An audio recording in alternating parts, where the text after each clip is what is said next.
C'était un beau jour d'été. Mon fils de 5 ans, James, jouait dehors derrière notre maison de banlieue. James a toujours été un garçon très calme, il n'a jamais eu beaucoup d'amis, mais il avait une grande imagination. J'étais dans la cuisine en train de nourrir notre chien Fido, quand j'ai cru entendre James parler à quelqu'un derrière la maison. Je ne savais pas à qui il pouvait parler, s'était-il finalement fait un ami ? Être une mère célibataire est une chose difficile pour moi, surtout de garder un œil sur mon fils, ainsi je me rendis dehors pour le voir. Quand je me rendis dans l'arrière-cour, je fus un peu confuse, je me sentais très conne, lol, James était la seule personne à être là. Se parlait-il à lui-même ? J'étais pourtant sûre d'avoir entendu une autre voix. James, petit PD, il est temps de rentrer LOL, ai-je crié. Il rentra immédiatement à l'intérieur, et s'assit à la table de la cuisine. Il était environ midi, mais ça on s'en bat les couilles, quand je me décidai à lui faire un sandwich à la dinde, ça aussi on en rien à foutre et... Je dis alors à ce petit attardé de James, James, à qui tu parlais tout à l'heure ? James leva les yeux pendant un moment, puis il me dit en souriant. Je jouais avec mon nouvel ami, on allait faire une partie de Call of Duty, mais tu es intervenu. Je lui servis un peu de lait de chèvre, ouvrit la parenthèse, on s'en bat les couilles, fermit la parenthèse, et continuait à le questionner, comme toute bonne mère. Ton nouvel ami a un nom ? Pourquoi ne lui as-tu pas demandé de manger avec nous ? On aurait pu donner nos restes de souris mortes. Lol. Ce petit bâtard de James me regardait un moment avant de répondre cette connerie. Son nom, c'est Jack Thierry, ou Laughing Jack si tu préfères. Mais là, on est dans une version traduite en français et en plus de ça, dans une vidéo montée par un retardé mental. C'est un clown, il a les cheveux longs, un grand tourbillon et un nez pointu. Il a de longs bras, un pantalon bouffant avec les chaussettes rayées, mais surtout, il survit toujours, et au cas où tu voudrais me poser la question, non, il n'y a pas une voix de vieux pervers, je mets des coquins. J'ai réalisé que ce petit con osait de me parler d'un ami imaginaire qu'il a créé sous les effets de la drogue que je cache dans mon garde-robe. Je suppose que c'est normal que les enfants de son âge aient des amis imaginaires, surtout quand ils n'ont pas d'amis. C'est probablement juste une phase. Le reste de la journée se passa comme d'habitude, et il commençait à se faire tard, quand je me décidai enfin à mettre James au lit. Je le posai, lui donnai un baiser, et allumai sa veilleuse avant de fermer la porte. J'étais assez fatiguée pour ma part, et je me décidai à aller au lit, quand, peu de temps après, je fis un horrible cauchemar. Il faisait sombre. J'étais dans une sorte de parc d'attractions délabré. J'avais peur, je courais à travers un champ infini de tentes vides, manèges cassés et arcades abandonnées. L'endroit était horrible à regarder. Tout était noir et blanc, des animaux en peluche tous suspendus à des nœuds dans les huttes de jeu, tous avec des sourires malades cousus sur leurs visages. C'était comme si l'ensemble du parc me regardait, même s'il n'y avait rien d'autre de vivant en vue. C'est vraiment une parc d'amusement de blaireaux, lol. Puis, soudain, j'ai commencé à entendre jouer de la musique. Les sons de Pop Goes the Weasel qui se jouaient sur un skatebox à travers le parc, c'était hypnotisant. J'ai suivi le son jusqu'à la tente de cirque, presque en transe, incapable d'arrêter mes jambes. Il faisait nuit noire, la seule lumière provenait d'un unique spot lumineux sur le centre du chapiteau.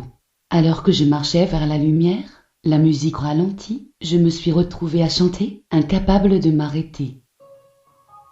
All around the cobbler bench, the monkey chased the weasel. The monkey to give us all in fun, pop goes the weasel. La musique s'arrêta juste à son apogée, et soudain les lumières s'allumèrent. L'intensité des lumières était presque aveuglante.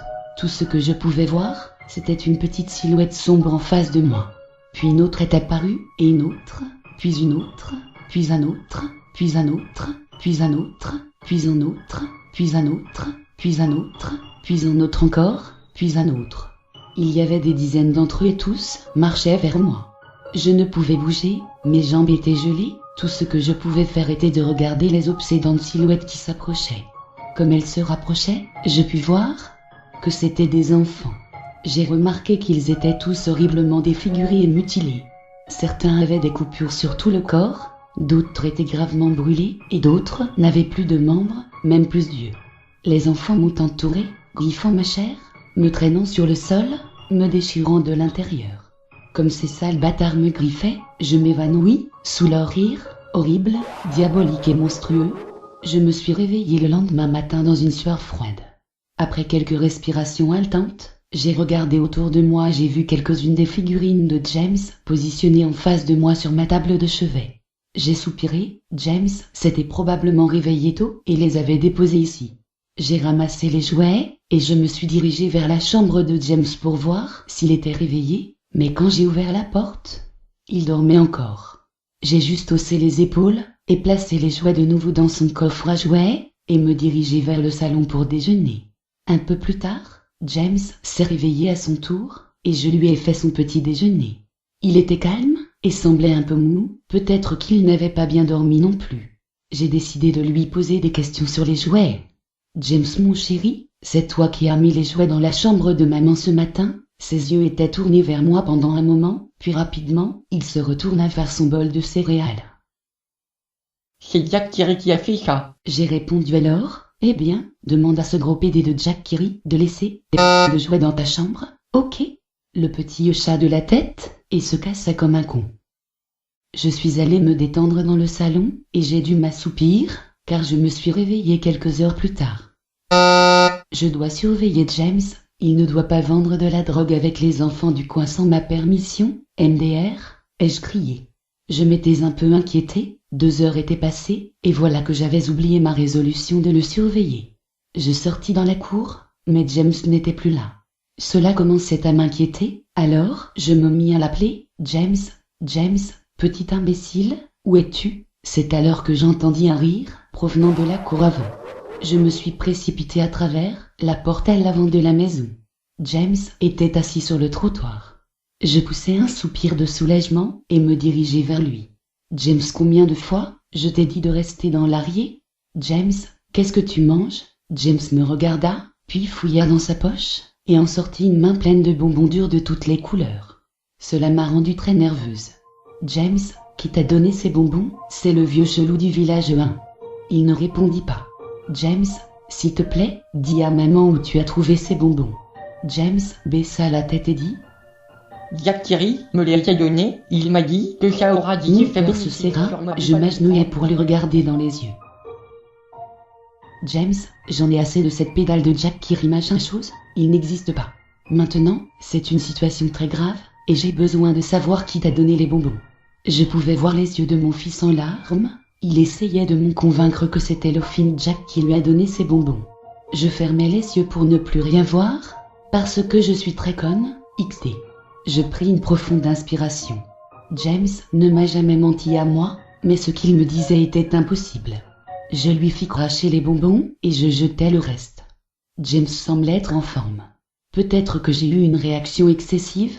Après tout, il aurait pu les avoir de la part du vieux pervers ou Linda, la voisine. De toute façon, je vais devoir garder un œil sur cette petite cerise verte qui me sert de fils.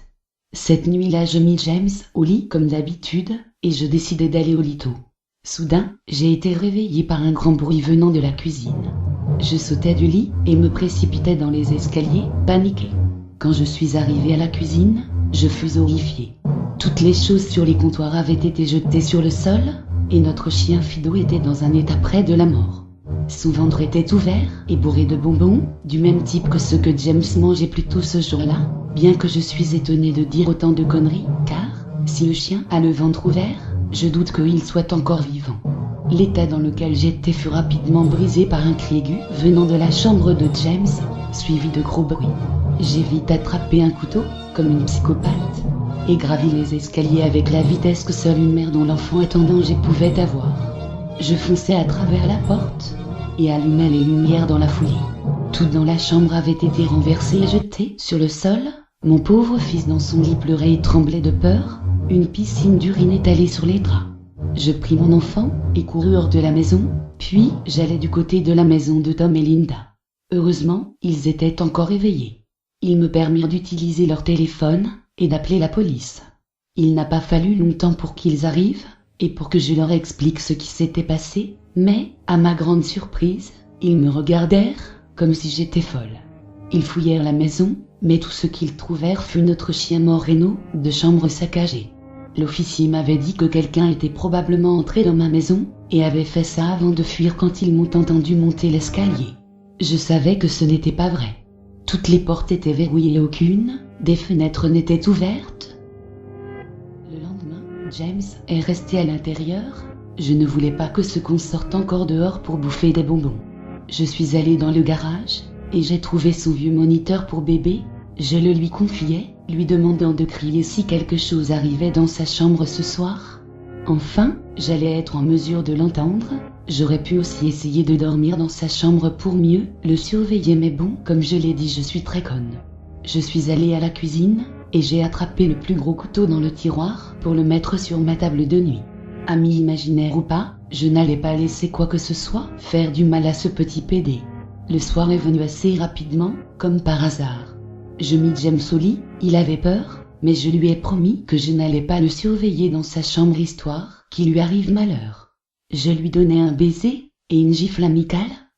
Non, je n'ai pas fait, ce n'est pas mon genre de donner des bisous, lol. Avant de fermer la porte, je lui dis tout bas, bonne nuit James, adieu, smellé diabolique.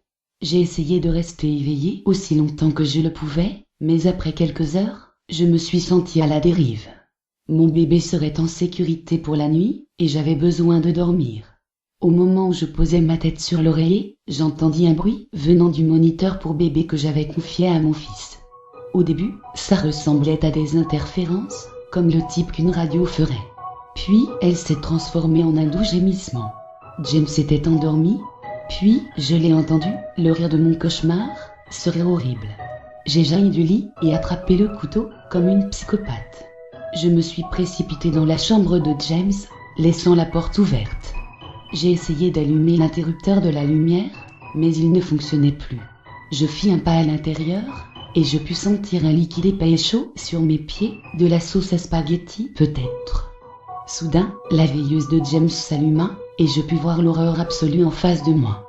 Le corps de James avait été cloué sur le mur, les ongles perçant à travers les mains et les pieds. Sa poitrine était grande ouverte, et ses organes pendaient au sol. Ses yeux et sa langue avaient été enlevés, en même temps que la plupart de ses dents. Il avait vraiment une gueule de con, Dégoûté, je pouvais à peine croire que c'était mon petit garçon. Puis, je l'ai entendu à nouveau, le désespéré doux gémissement. James était encore en vie. J'ai couru à travers la pièce et vomi sur le sol, mais ma terreur fut interrompue par un gloussement horrible venant de derrière moi. Je me retournai tout en essuyant la bile de ma bouche, quand sortant de l'ombre, est apparu le démon responsable de toute cette horreur. Jack Kirby, ou le Fini Jack plutôt, bref, la grosse pédale qui a tué mon fils, et qui surtout, pire que tout, gâchait mes journées. La peau blanche, telle la neige, et les cheveux noirs emmêlés pendant jusqu'à ses épaules. Il avait des yeux blancs entourés par des anneaux noirs sombres. Son sourire tordu révélé par une rangée de dents aiguisées. Il portait un costume de clown noir et blanc avec des manches longues et des chaussettes rayées. Bref, la description que mon PD de gosse m'avait donnée. Il laissa échapper un rire écœurant, comme pour me faire savoir qu'il était satisfait de ma réaction à son travail. Faut dire que Jack est vraiment un gros dégueulasse. Il se tourna ensuite lentement en face de James et se mit à rire encore plus à cette vue horrible. Cela a suffi à me secouer de ma terreur. J'ai craqué et gueulé, éloigne-toi de lui, il n'y a que le vieux pervers du coin qui peut lui donner des bonbons.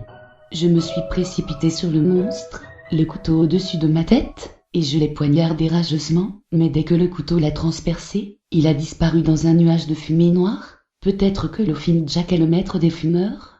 Le couteau est passé à travers, le nuage à peine apparu, transperçant le cœur encore battant de James, éclaboussant de sang chaud mon visage. Non, qu'ai-je fait, mon bébé?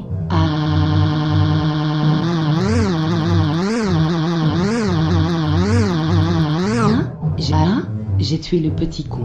Je suis immédiatement tombée sur mes genoux, mais ça a fait mal, mes genoux, que j'ai mal, PTDR. Je pouvais entendre les sirènes au loin de plus en plus fort. Mon fils, ma petite cerise verte, j'ai promis de te protéger, mais je n'ai pas réussi, je vais donc devoir me seppuku. Je suis désolée James, la police me trouva en face de mon fils. Le procès a été bref, la folie, je suis étonnée que le juge n'ait pas cru à un clown PD qui donne des bonbons à des enfants qui les clouent au mur comme de gros dégueulasses. J'ai été placée dans le BTTF GPL, c'est-à-dire le boum, tu t'es fait arrêter grosse lol. J'y ai été pour les 2 derniers mois. C'est vraiment la ici, la bouffe est dégueulasse, ils nous obligent à bouffer des chips sans sel, quelle bande de monstres. La seule raison pour laquelle je suis éveillée maintenant, c'est parce que quelqu'un joue Pop Goes the Whistle sous ma fenêtre.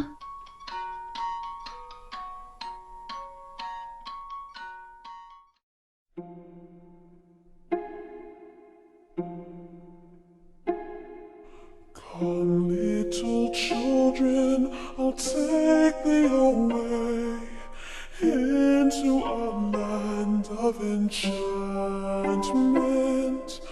Come, little children, the time's come to play here in my garden of Shanty.